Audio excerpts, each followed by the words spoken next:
Hey, working on your car? Yeah? Your only car? What do you mean? You have only one car? I'm 18. So what? You need to catch up. You know how many I have? I have the GT6 over there. I have my 72 TR6 here. I have my 57 TR3 in the back. I have my 66 Spitfire, 64 TR4, my 68 Spitfire, and my 74 TR6. Oh, and I have the 1914 Ford. You only have one car. Hey, Dave. Good morning. Hey, let me ask you something. How many classic cars do you have? Yeah? Okay, thank you. Buddy, you need more cars. Let's go get you another car. Okay. So we had to wake up the old lady from her hibernation in the trailer and move her out temporarily, and we are on our way. All right, we picked it up. Congratulations, Nick. Yeah, thank you.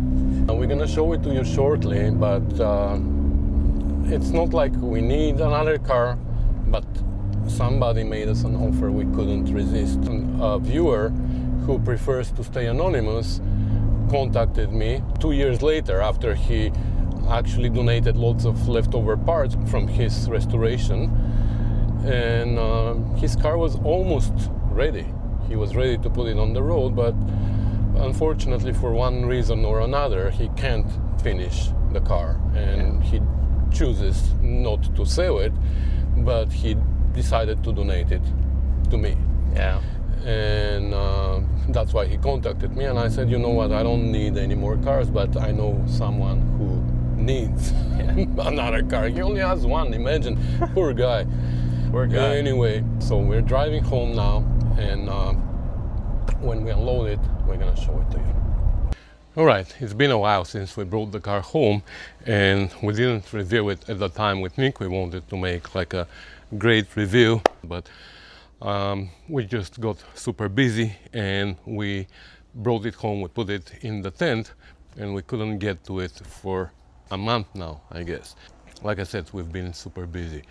Meanwhile, Nick went to Bulgaria with his mom for 2 weeks, so now I'm alone here, but I have to do some stuff with the car about the paperwork, which means I have to pull it out and take pictures and do stuff. So I thought I might do the big review without Nick, unfortunately.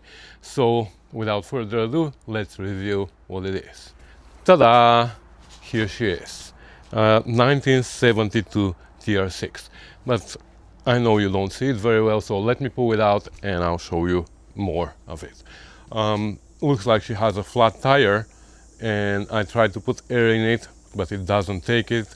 I can't even get to that side of the car, so I'm just gonna pull it out with the flat tire, and we're gonna take care of the tire when it's out. Well, pulling it out with a flat tire is not so easy when you are alone, and especially when the steering of the car doesn't work. Somehow, when we were loading it, the steering wheel started spinning freely, and we had to load it on the trailer by turning the tires. But anyways, I brought my TR6 to pull out Nick's TR6, but because we had the flat tire, the steering kept turning to the left, so I was having really hard time to pull it out at least a few feet so I could reach the tire and put some air in it. When it was inside the shed, I actually tried and it didn't want to take the air, but now when it rolled a little bit, I was able to put some air in it and then finished pulling it out. So there she is. So let me unload all the parts that came with it and the seats and everything so I can actually show it to you. So there you go. 1972 Triumph TR6. So the story about this car is the previous owner bought it 20 years ago in 2006, and it had problems with the frame, it needed the engine rebuilt, and all that has been done over the last 20 years. He told me the frame has been heavily repaired. He reinforced it a lot, so we'll see what has been done there. The engine was rebuilt, but as far as I know, he never started it. He just kept turning it over every once in a while. He painted the car himself in his garage, so it's not professional paint, but it's not bad for homemade paint. All four fenders are new. I actually have his old ones. He gave them to me a long time ago. Some of them were fiberglass. If I remember correctly, the last time I sold a car 2 years ago when I picked some parts from him, the bonnet was also red, but then for some reason he stripped it, and I think this is primer. Also, this 118 model of TR6 came with the car. He gave it to Nick, so that was nice. The correct gauges for 1972, the black ones. Also the high back seats, only 1 year, 1972. The top shrunk, that's what the previous owner told me, so I don't know if we're gonna be able to salvage it, but we will see. We might put it up on the sun now, and hopefully it's gonna relax and we're gonna be able to stretch it. In the engine bay, this is some hardware here, but you can see it has dual downdraft swabbers, it has headers.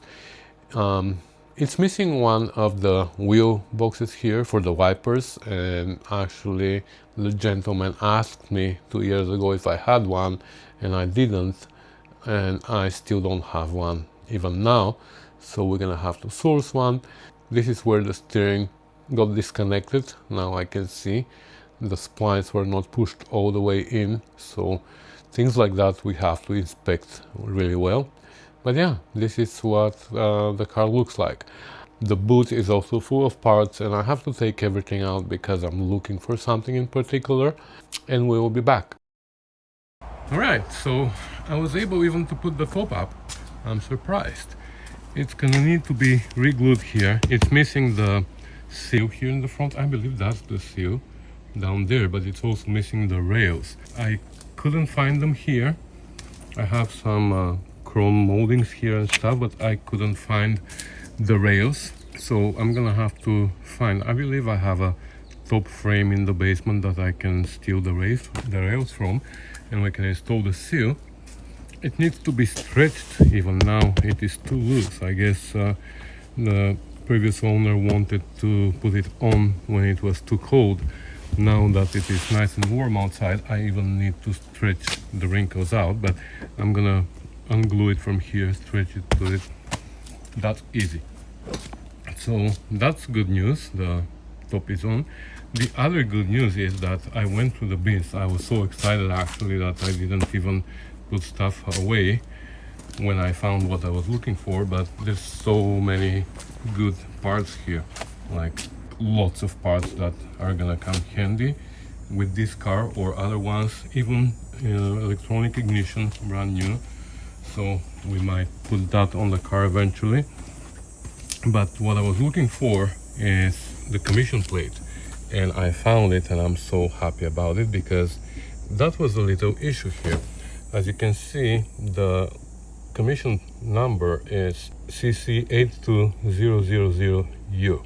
Well, the ownership that was issued by Service Ontario here in Canada in 1998, I believe, was missing one digit. It is CC8200U.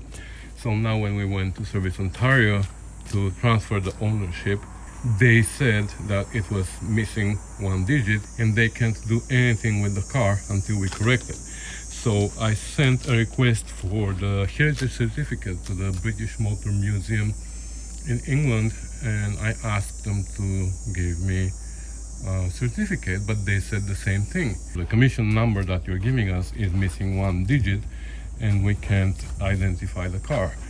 So finally now I was able to find the plate.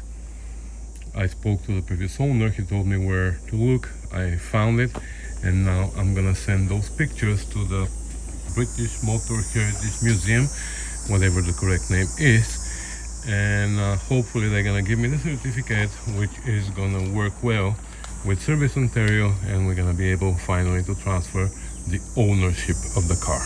Meanwhile, I'm gonna work on the steering now just to make the car steer again. I'll check what's wrong with that tire, and I'm gonna have to put her back in the shed, even though I'm super excited to start it. But I'm gonna wait for Nick. So anyway, that's gonna be everything for today. I hope you are excited as much as I am about another rusty beauty that shows up on the channel. I keep saying that I'm not getting any more, but you see what happens. Well, this one technically I didn't get, Nick got, but I have to store it, and that's my main problem with storage nowadays. I have so many of them. Anyway, I'm rambling. Thank you so much guys for watching, and stay tuned for more episodes on this car as well. Take care. Bye.